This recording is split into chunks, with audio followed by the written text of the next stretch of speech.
Hello amigos, welcome back to my channel. I'm U23's and today we're going to be talking about Mexico. Obviously a couple games, one being the under-23's game in preparation for the Olympics and the other being the CONCACAF Nations League final against the US men's national team. But before I get into that, I actually want to apologise for not actually releasing a video for quite a while. I think it's been like a month.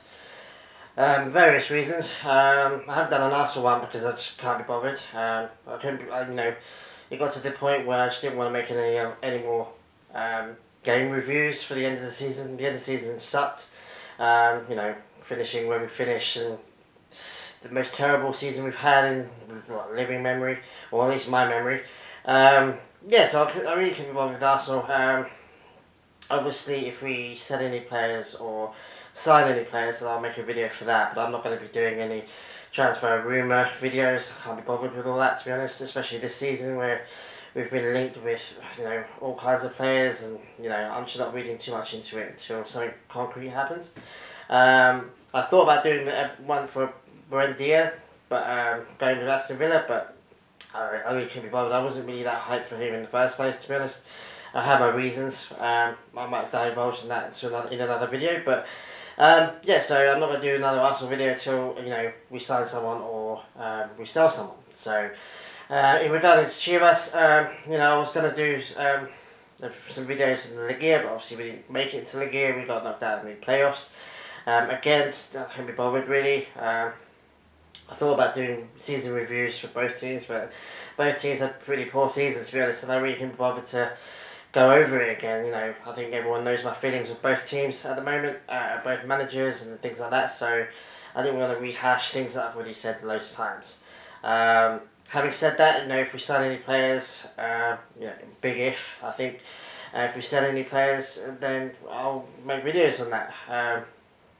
Again, also, life happens as well. I had some annual leave, so I just decided to chill for about a week, and then I got sick for a couple of days, so it's been a bit interesting, a month or so really, for me personally. So so I haven't really got around to doing any videos, but I'm hopefully back on the horse now, and hopefully we can crack on, do some videos on Mexico. Obviously the Olympics are coming up. Mexico have got a hell of a lot of games coming up, so I'll be trying to do reviews on all those games. And I'm also going to start a new series on the England squad. Obviously I'm English born. Obviously I'm an Australian dual citizen now, but I'm English born and I follow the English national team as well. So obviously the Euros are coming up next week. I think they start next Sunday. So I'll be doing videos on there, probably just reviews of each game, see how far they get. I might do a preview as well, see where I think they might end up, see what happens, see what I think the players will do, what players will step up and what players won't. So I might do a preview video before Sunday as well, so keep an eye out on that. Anyway, with that being said, let's crack on to the reason why you guys probably clicked on this video, and let's just talk about Mexico. The first one is the good news. Obviously the U23's, in a preparation game for the Olympics, played the U23's of Romania. Like a few days ago now, I think. It's been a while actually, I was at work at the time, so not too much to say about this game really. It was a really good test for Mexico. You could tell that it was a tougher opponent than they're used to. All the usual players like Macias and Vega were a little bit quiet in this game. But this is the kind of game that I want to see. I want to see the senior team play games like this, to be honest. Games where they're not guaranteed to win. Games where they're going to get a serious test. And I think Mexico should just be playing European teams more often. Not every single time, but a lot more often than they have been. It's kind of rectifying that. Iceland, some Wales as well recently. So they are doing it. So I'm not complaining too much about it. But with this game, you could tell that it was a bit of a test for them. You could tell that it's been a little while since they qualified, since they've all played together. They all looked a little bit rusty playing together. In this game proves that substitutions can make all the difference, and INAUGRAL came on and Vega slotted him in and he scored a goal, and it was a really good goal, and they ended up winning 1-0, and that's what you want to see. I saw a couple of people kind of panicking a little bit, but I see it as like it's a friendly. If we're going to lose games, lose friendlies, because at least then you learn things that you need to know before you get into an actual cup competition. You don't want to lose your first game of a cup competition and learn all your lessons then, because it's kind of too late then. You want to learn all those lessons before you get to the tournament. You think, okay, this player's not as good in this area, this player's good for coming on off the bench, that kind of stuff. So I would assume that all the coaching staff and the players learnt quite a bit from this game.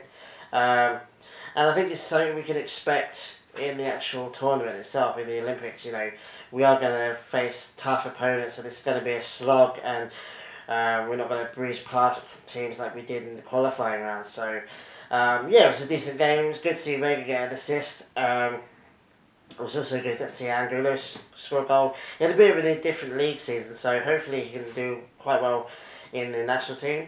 Macias was a bit quiet again. He's been a bit quiet all season, to be honest. I mean, he's got a bunch of goals for Chivas, but not as much as I wanted. And he wasn't really much of a... It wasn't really a part of the qualifying rounds, to be honest. I mean, Vega won the gold player of the tournament. And he was the player, he was the main guy, and you'd expect Macias to be that main guy, because obviously the hype around him, the fact that the European teams are in for him.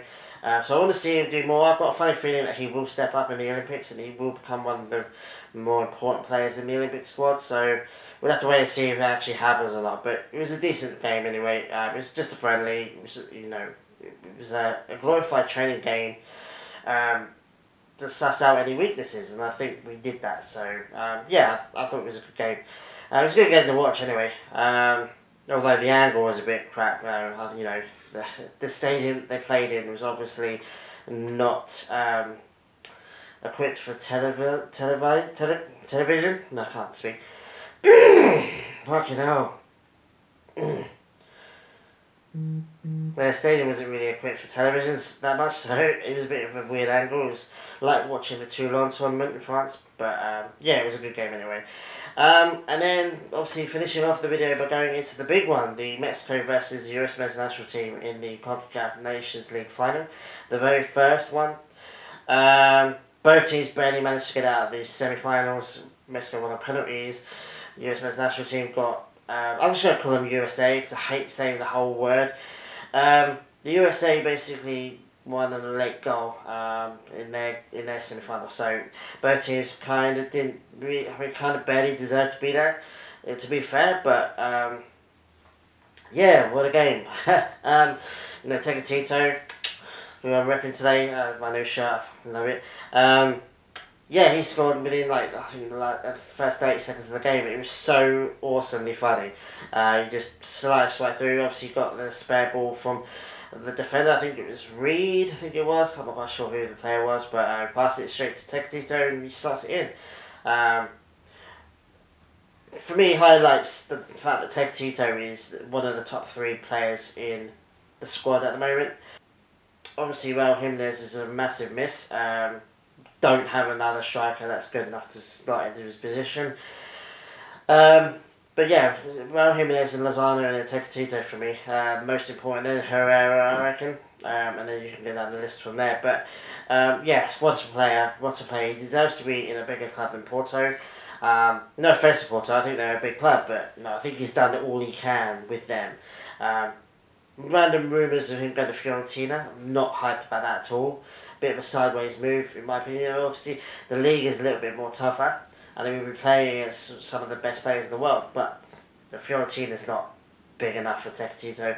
If Napoli came in for him, cool. Obviously, if Juve or any of the Milans came in for him, I'll be cool with that. Fiorentina's a little bit down the pecking order for me, unfortunately. No disrespect to them, but I think he deserves a top team. I think he has one big move ahead of him, and I want to see it be a really top team. So anyway, moving on. Obviously, then they equalised. Obviously, the funny thing was Hector Moreno scored a header. It was a really good goal, but it was ruled offside, unfortunately. And I think if it had gone 2-0 I think it was in the first 15-20 minutes. If that had gone 2-0, I think USA would have been out of the game. To be honest, they looked hella shaky the whole first half, really. Very shaky at the back. Mexico dominated possession USA couldn't string 2 passes together. Pulisic basically should have just been laying down on the ground. He did absolutely nothing for pretty much the entire game. I'll get to him in a minute.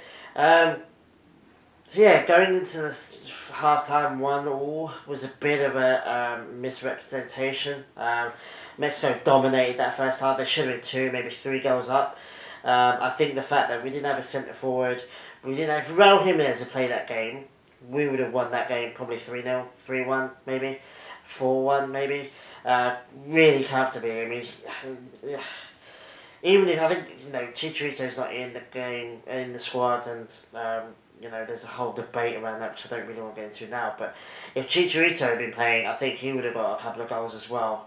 Any kind of centre forward, Henry Martin hasn't done it for me in the national team.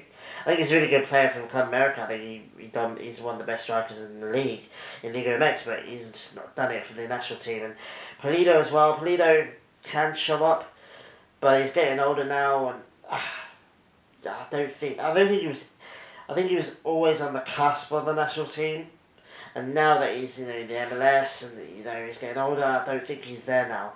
I would have liked to have seen Macias play.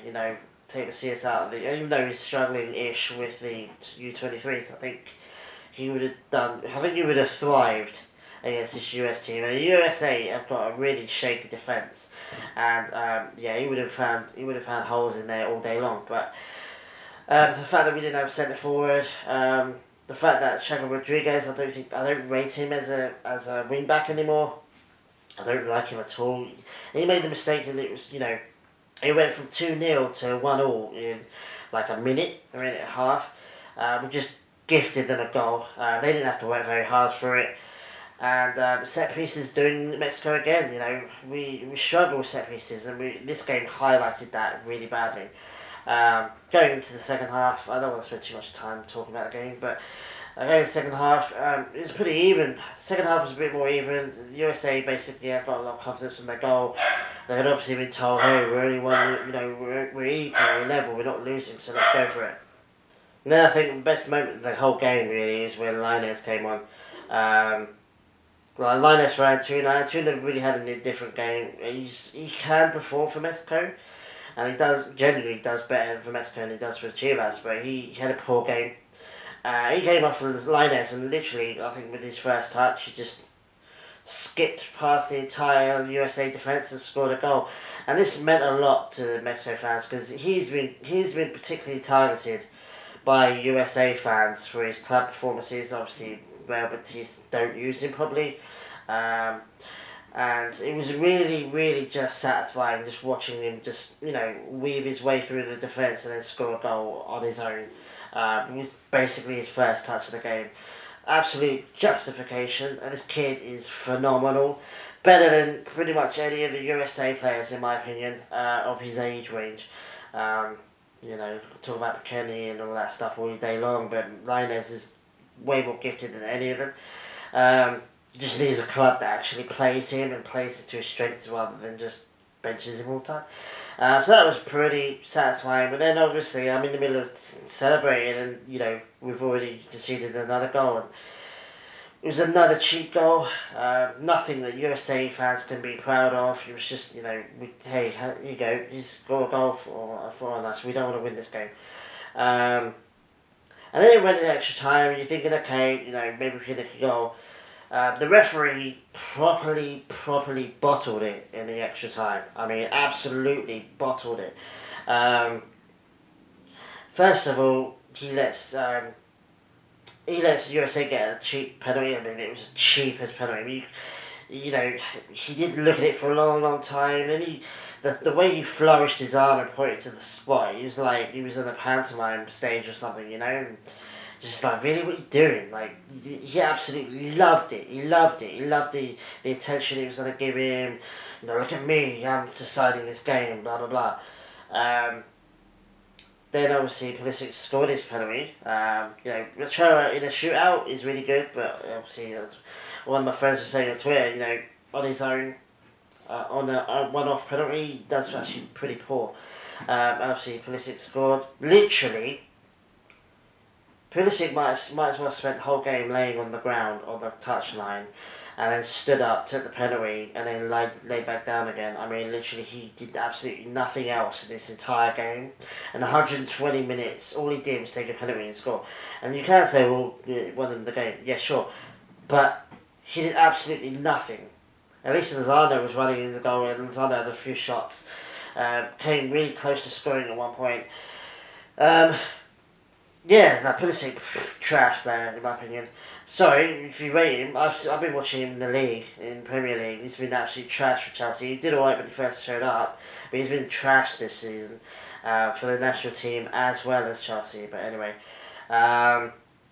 Then obviously we got a penalty as well. I think the referee decided, realised he messed up and better give him a penalty as well. And yeah, Gadado, bro, missed it. Yeah, I mean, for me, penalty shootout would have been fair. It would have been a fair result. Whoever won it would have gone, okay, well, we won on penalties, we couldn't do it in the main game, blah, blah, blah. Yeah, Gadado. For me, I love Gadado. I think he's had one of the best careers the Mexican player could have. Absolutely phenomenal for the national team, but I do think his time's up now. I think we do have to. I think we're facing the point now where we have to say, look, mate, we can't call you up anymore. At least call him up, but not start him or not play him. I mean, I wouldn't have taken Herrera off at all, to be honest. Taking him off for Gallardo, when in the middle of extra time, I wouldn't have done it. And I think if Herrera had taken that penalty, I think he would have scored it. I mean, I'm not just saying that because what ifs, but I genuinely believe that he would have scored it, and I don't know whether he pulled rank because he was captain or what, but I would have liked to have seen Lozano take it or something more attacking. But yeah, USA actually ended up winning 3-2. Bit of a really disappointing end to the game. I felt a little bit robbed, to be honest with you. I think that both goals were cheap. I think the penalty was cheap. I don't think, as I said, Guardado should have taken the penalty. But it is what it is, and I think if you ask most Mexico fans, they'd rather lose this game than lose a game in the qualifying, World Cup qualifying games or in the Olympics or something like that. So, it is what it is. The USA are going to win eventually. Let them enjoy their win. It's just some of their fans are just so arrogant for no reason. Obviously, they can say, hey, we won the first CONCACAF Nations League, whoop-de-doo. But it's like, well, yeah, okay, cool. But, you get guys on Twitter saying, this is our U23 squad, blah, blah, blah. I'm like, bro, your U23 squad failed to get into the Olympics. You failed to get into the World Cup last time. This is your A team, apart from Tyler Adams, who's missing, who's pretty much a big miss for them. He's probably their best player. That was your A team. That was your A team. That was your best team that you could have fielded, and you barely managed to win against a Mexico type team that doesn't have their starting striker. It's just. They don't, and then you get another guy saying, well, European teams should be starting to get scared now. I'm like, bro, you barely managed to escape past Mexico. England have been absolutely diabolical, really, since the World Cup, last 2018. And they would have wiped the floor of the USA team yesterday. Absolutely wiped the floor. They would have won 3-1, 3-0, I think. Rashford, Sancho, they would have shredded their defence easily as. And, England aren't by no means the best European national team. You've got France, who I think is going to win the Euros. Italy, really good young team. Spain, Germany, even Turkey have a really good young squad coming up. So the fact that there's some fans in the USA that genuinely believe that England fans, French fans, Spanish fans are all sitting there, oh my god, look at USA, they're so good. Dest is barely doing anything for Barcelona for a start. McKennie's barely doing anything for Juve. There's no coincidence the fact that McKennie starts playing for Juventus and it's the first time they don't win the Serie A for God knows what decade. It's just there's this unearned arrogance that on behalf of the USA fans that just annoys me. It's like, wait until you've actually done something. Wait until you get back into the World Cup. Because that's a massive if. That's still a massive if. Because if you can't qualify through the Olympics with a U23 squad that most of your starting players, your first team players, are eligible for, then how the hell do you think you're going to get into the World Cup? And the fact that they think they've already in it and they've practically already won the next one, it's like, you've got nothing to base that on. You've got this one win against Mexico, whip-de-dee, well done. But it's like, there's no reason for the arrogance. They can't look at something, anything and go, yeah, that's the reason why we're being arrogant as hell. You haven't done anything yet. You weren't even in the last World Cup, but yet you think you're going to win the next one. It's just very, very strange and very confusing. I don't quite understand it. Mexico fans, Mexico, yeah, they'll probably get shredded by England as well, and all the European teams that I've mentioned. But Mexico fans aren't going around telling everyone they're going to win the next World Cup. They're not going around telling everyone that all European teams are really scared of us now. Like, you've done nothing. USA have done absolutely nothing. This is the only thing they've done since 2017. 2016, 2017? Only thing they've done.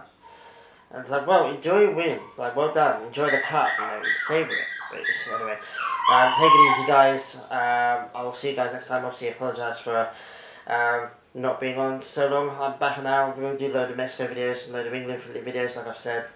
Like and subscribe down below. I really appreciate it. Leave a comment as well. Let me know if you have anything you want to talk about in this video. I'll always reply. So take it easy, guys, and I'll see you guys next time. Adios.